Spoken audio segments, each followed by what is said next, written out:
If you're an Etsy seller and you've got great products, but your views feel stuck, it's usually not because the product isn't good. It's because you're relying on Etsy to do all your marketing. Etsy is search-based, which means your listing only gets seen when someone types in the right thing at the right time, and Etsy decides if your listing matches. Pinterest can change that and gives you a second search engine so you can reach real buyers earlier on and send them straight to your listings without becoming a full-time creator. Don't worry, I'm gonna show you exactly how to do it in a way that doesn't turn into a full-time job on top of your existing business.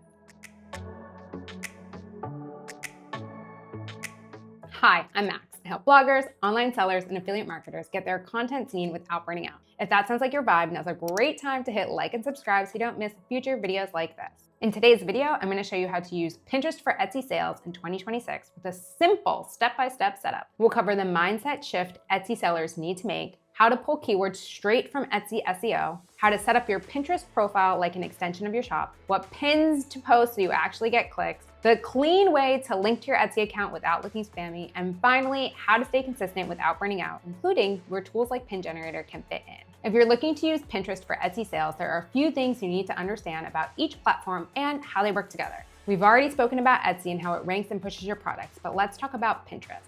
Pinterest is a visual search engine, meaning the way Google shows you a title, Pinterest will show you a picture. So this is an excellent way to get your product seen by a wider audience with over 600 million monthly users on Pinterest. So here's the mindset shift that you need to make. Etsy is a marketplace, but Pinterest is a tool for discovery. On Pinterest, you're not really promoting your Etsy shop. Instead, you're solving problems in the search queries. That means you want pins like minimalist gold initial necklace gift, or editable bachelorette itinerary template, personalized dog portrait gift for couples. These are highly specific searches with buyer intent phrases. These people want to find the product and buy. And in 2026, Pinterest can read your images too, so your pin pictures matter. Don't worry, we'll get into the exact keywords, pin designs, and linking later, but for now, just understand this. Pinterest can be a secret weapon for Etsy sellers. So now that you understand that you're not promoting your shop, you're promoting the solution, we need to talk about SEO. SEO stands for search engine optimization, and it's how we use keywords throughout our content so the platforms understand what we're showing and who to show our products or pins to.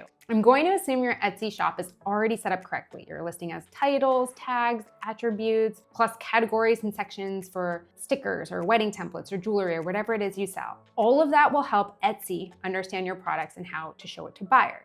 So now we need to do the same thing for Pinterest, but in a Pinterest-specific way that still aligns with your listing and your shop. So two big mistakes often happen here. First, people copy and paste their entire Etsy listing onto Pinterest, and that usually won't rank because Pinterest users search differently, and the platform reads images and intent, not just titles. And second, people go too far the other direction and make a pin that barely matches their listing. So it might get clicks, but it won't convert because it feels misleading. So before you start pinning, pause and choose 3 to 5 core phrases for each product. Start with your Etsy language since that already reflects how buyers search when they're ready to purchase. Then go to Pinterest and type those phrases into the search bar. You'll notice they're similar, but usually a little more descriptive or visual, and that difference matters. For example, your Etsy title might say gold initial necklace, whereas Pinterest users might search a little more specifically, dainty gold initial necklace gift, or minimal everyday initial necklace. Each pin should target one clear phrase that matches both the search and the listing, so when someone clicks, the experience feels consistent and trustworthy.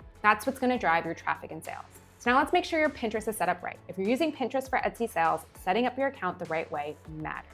First, you need to make sure you're using a Pinterest business account, not a personal one. You'll need a Pinterest business account for analytics, shopping features, and the options to add ads later on if you choose to.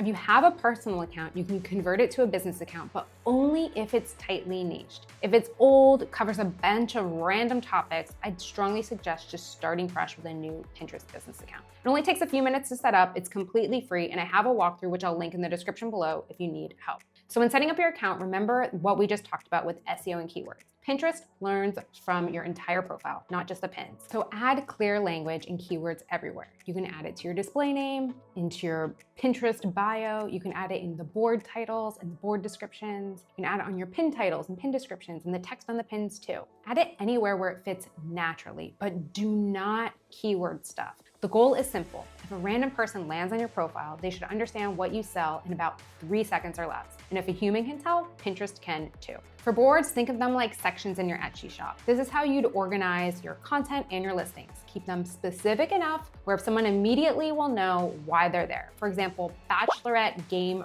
printables or dainty silver jewelry. These are clear but not overly complicated. One important tip that no one talks about when you want to use Pinterest for Etsy sales is to focus on one category first. Your shop might have jewelry, tote bags, sweaters, printables, and that will work fine on Etsy, but Pinterest needs to learn what your account is about before it shares it widely. So start with one category, build consistency and trust, and then expand later. Ideally, pick the category that already sells best because the clicks that turn into purchases will help Pinterest trust your account faster and reinforce that your products are worth showing. Does that make sense? Now let's talk about the pins themselves because this is how you actually market your products on Pinterest. Before you start designing, understand this. Your pins should not look exactly like your Etsy listing images. Your Etsy listing will usually explain detail, sizing, variations, specifics. The pin's job is different. The pin needs to drive enough curiosity that it earns the click, and then your listing will do the selling. So yes, you can reuse the same images, but many times you'll want a simpler version that's just easier to understand at a quick glance. Pinterest can also read your images now, which means clear photos and original photos matter. The easier it is to recognize the product or the outcome, the easier it will be for Pinterest to categorize your pin and show it. And depending on what you sell, different styles will work better. Some products perform best shown alone, some look best shown as a collage or with text, some perform great with videos. So this is your opportunity to test it out. And that's the advantage of Pinterest for Etsy sellers. On Etsy, you have one listing and one chance to get seen. But on Pinterest, every new pin becomes another chance to get seen. A new image, a new title, a new layout, it all creates another opportunity for discovery. So one product can get dozens of entry points over time instead of just one. To speed this up, a tool like Pin Generator will help a lot. You place your listing URL into the tool, hit generate, and it automatically pulls your images, titles, descriptions, and links, and then creates dozens of Pinterest-ready pins in minutes. From there, you can adjust the text, the colors, the layouts. You can choose from a variety of templates on the site or import your own designs if you've got preferred ones already set up elsewhere. There are also AI options to rewrite titles and descriptions, and you can just quickly test different keyword angles too. Once you find styles that perform well, you can reuse them and even let the platform generate future variations for you. So everything can be saved and scheduled inside the same platform, and your pins will publish gradually over weeks or months instead of all at once. So it's a simple way to stay consistent without having to design every pin manually, and I'll leave the link to that website in the description below. Now let's talk about where those pins should send people. I recommend linking directly to each product whenever possible. So if your shop has many listings, this will give you a variety of URLs to rotate through. Because if you send everything to the same homepage, it's gonna look repetitive to Pinterest and confusing to the buyer. So matching the pin to the exact product will help keep the experience clear, and it will help Pinterest trust your activity. Each product then also has its own marketing path instead of repeating the same destination. This is also where scheduling matters. Instead of posting the same link constantly, you can now generate multiple variations for each product and then space them out over time. So tools like Pin Generator can let you create many versions and then schedule them days apart so you keep promoting your product without looking spammy. If you're using Pinterest for Etsy sales, the goal isn't to post more, it's to post clearly and consistently. What's currently stopping you from getting started with Pinterest marketing? Let me know in the comments and I can make more videos about those roadblocks. And if this video helped you, now's a great time to hit like and subscribe so you don't miss future videos like this. I share weekly Pinterest marketing tutorials so you can get your content and products seen without burning out. I'm Max and I'll see you next week. Let's get generating.